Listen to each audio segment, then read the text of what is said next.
Now, let me get into what happened this morning. I didn't stay at my house last night. I was visiting family out in Lakeway. We stayed out there last night. I got in the car to come into work, and I was driving around in a neighborhood, and saw 5, 6, 7, it was probably about 7, I didn't have time to count them all, squad cars, state police squad cars, and they had one of those little tents set up on the side of the road. And I turned into a neighborhood and parked by somebody's driveway. And I walked up and I politely said, "Hey, how you doing, troopers? What's going on?" Because, again, I wanted to see. And, of course, my iPhone, I checked it as I pulled up. It was out of batteries. It's an old one, so the batteries burn out. It only takes a charge for about 45 minutes. It was dead, or I would have taken photos with it or recorded audio to document what was going on. But I just pulled over, and I do this all the time. One time I saw a bunch of police and news on 360, and I pulled off at a restaurant, walked over. The police, Austin police, didn't run up and get in my face. And I talked to the media, and I said, "What's going on?" Very politely. And they said, "Somebody keeps turning the gas on in the neighborhood and turning the gas off." And they actually then, "Hey, can we get a quote from you about what you think of this?" So I was on the local news. Some folks saw that earlier this year. But I do that all the time. If I see a police checkpoint, whether it's on I-35 or in a neighborhood, it's been ruled by the Supreme Court and state courts that it's illegal. And I pull up and walk over and I ask questions. And I'm polite. I stay back at a distance and say, "Hey," they come over, "what's going on?" And usually they don't treat me like a slave. They treat their boss, the citizen, that pays their bill. I've had cops tell me, "Oh, no, I pay taxes too. I pay my salary." No, the government takes 2 private sector jobs for every government job. Get it through your head, okay? We pay your salary and you know it, okay? So there's this arrogance, kind of like Obama's aunt saying, "I'm an illegal alien and you owe me welfare. You owe me citizenship." It's this arrogance. So I'm going to go through exactly what happened, then I'm going to walk through how this affects everybody. And I was already going to talk about this today. It's funny this happened. So I'm driving down this side street by a neighborhood, a little 2-lane road, and there's all these state police milling around. And it looked like what I saw a few months ago when I went to Slitterbahn in New Braunfels. And we had booked it, again, a little motel there to take my kids. But it was such a police state, I canceled it. And I said I was going to cancel it, and I probably won't go back to Slitterbahn because the police are so bad down there. But, of course, you can't run. I mean, they're putting it in everywhere. But I noticed every day that when people were getting off the river, the police were taking photos of them. They had tents set up. They were taking people to jail. And I drove through one of those, and my inspection sticker was out. I hadn't noticed it, pulled me over, gave me a ticket, whatever. But the issue is the illegal aliens can drunk drive. They're above the law. The police are told, leave them alone. So, again, I'm the mark. I'm the citizen that deserves all of this. So it looked like one of those checkpoints. I knew the state police were trying to put them in place again in the state of Texas. So I pulled down a side street about 60, 70 yards down. Even thought about it. I said, well, this is mailboxes and people's houses. I can park here. I knew they might try to say I was parked illegally, any way to get you in their system. That's why they passed laws, $15 million fines for garage sales. It's about, $5,000 fines for tomatoes being grown in your backyard. It's about getting you in the system. That's what tyranny is. And I walk up, and there's all these state police officers standing around, probably 6, 7, 8, 9, maybe more, but that's just who I could see. By the way, they were parked out in the road. They weren't even parked all the way on the shoulder. So it's a 2-lane road, and people were having to stop because you couldn't drive 2 cars down the road because the state police were all parked haphazardly halfway in the road. You see this all the time. It's almost like it's their enjoyment to block traffic and train you, the slave, that they can do whatever they want. But I walk up politely, and I'm about 30 yards away, and they say, "What do you do? What do you want?" And this state police officer starts walking over to me. And he literally was about as tall as Yosemite Sam. Folks, I'm 5'10". I'm not into how tall you are, how big you are. But there is that Napoleonic complex. And the feds have admitted they've written handbooks to hire police now with only under 100 IQ. And they like to hire short ones.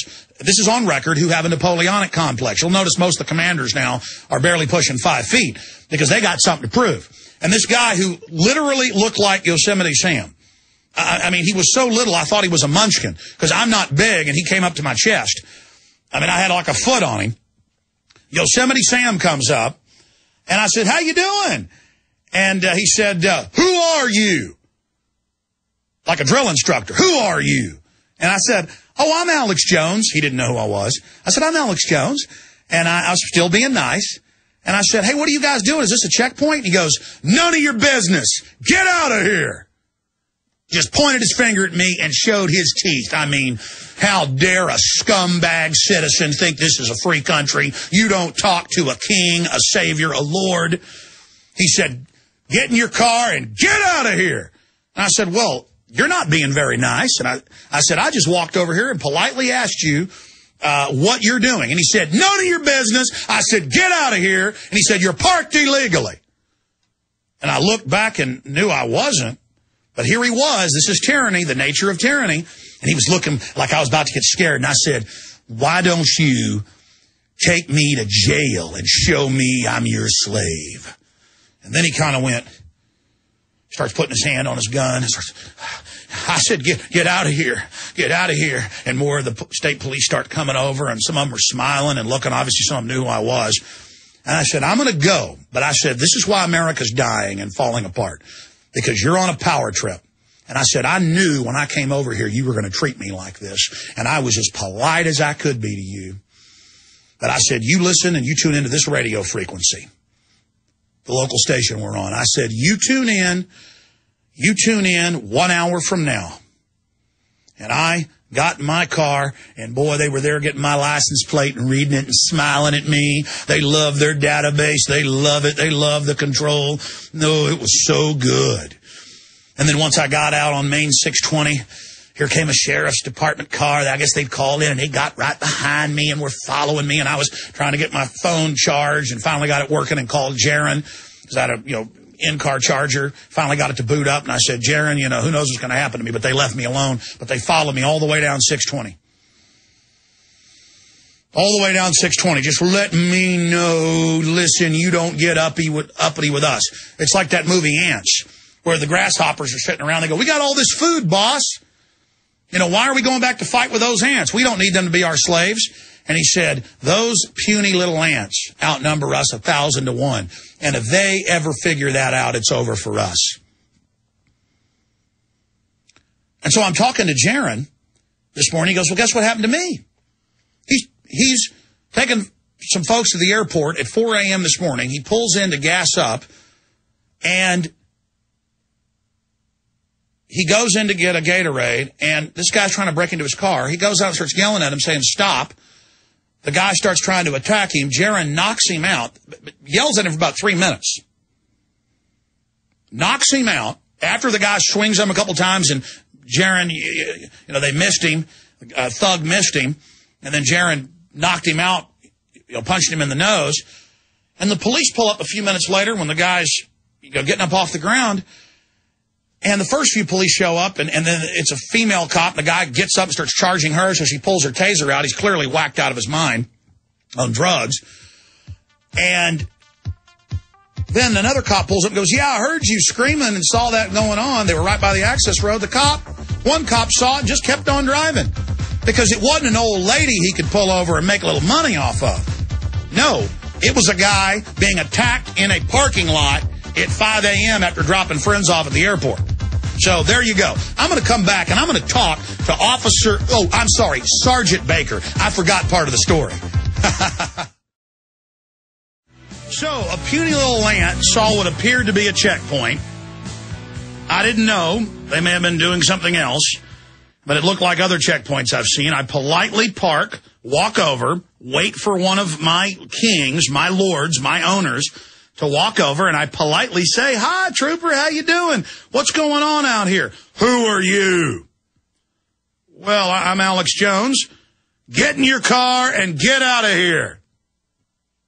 And he looked crazy. He's showing his teeth at me. Get in your car and get out of here, pointing his finger at me. And I knew that was what was going to happen. I was hoping it wouldn't happen. I was hoping he'd be a good human being and a guardian of liberty, but he's just a midget on a power trip.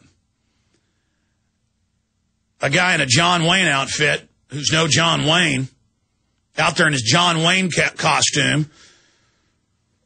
Yosemite Sam Yeah, that'll be the new name of Sergeant Baker is Yosemite Sam. Sergeant Yosemite Sam, state police officer who, I guess, writes tickets to old ladies all day and licks the boots of illegal aliens. You know, we know they let them go. And they run from the border when they get shot at by the Mexican troops and cartels. But, hey, wouldn't you if you had the American cows to milk? I'd forgotten that part of the story. Right before I turned to leave, as he was saying, you get out of here right now, just enjoying that power. You slave, you don't ask me anything. You get out of here. I looked at his name tag, but his badge number was covered up. They always have some new little excuse or someone they're remembering to cover up the badge number, which is a violation of state law. It's the religion to break the law for these people. But they're the good guys. They get to do whatever they want. And I said, so it's Trooper Baker. And he said, it's Sergeant Baker. Now I said, get out of here. It's none of your business. And he was thinking, your only business is to pay my check and build up my ego when I pull your wife and kids over, boy. He didn't say that, but I remember driving down 37 4 or 5 years ago, going to Port Aransas to do some fishing with my wife and children. And my 2 children at the time, now I have 3, were asleep in the back, all belted in with their little blankets on them. And these 2 state police pull us over for going 5 miles over the speed limit. And they're saying, we want in the back. We want to look and see if these seat belts are on right. These kids are in the seats right. And one had horrible breath, and the woman was on a power trip. They were all acting crazed like they were wolves chasing down a sheep. And I just said, look, you don't have any probable cause. My children are belted in. They're my children. I care about them a lot more than you do. I go, you write me your ticket, and then you let me go back on my way. And they got all puffed up. But, I mean, and I told him, I looked him right in the face when he was getting in my face, and I said, go ahead and arrest me then, and show me I'm your slave. I don't care. You understand that? I don't care. I don't care. Okay? I'm a real American. You may be trained, and we've got the state federal training manuals, that the founding fathers are terrorists and America's bad and everything. Okay, fine. But the issue is, I'm done licking your boots. You work for a criminal government. The state's completely out of control, and you won't defend our borders, and all you're doing is out there revenue generating, and all over the country, state police, local police are announcing they won't respond to regular crime. They'll only respond to sucking our blood. And so, Sergeant Baker, out in Lakeway, Sergeant Yosemite Power Trippin' Sam. How dare I, a lowly serf, a slave, dare approach Royal State Police, guardians of the bankers, guardians of the criminal government, and dare politely ask them what they were doing, basically blocking part of the road with their squad cars parked out on both sides of the street with a tent, running around out in the street. How dare I? It's none of your business. Get out of here. Get in your car. And he was just baring his teeth and enjoying it. This is when I was being polite.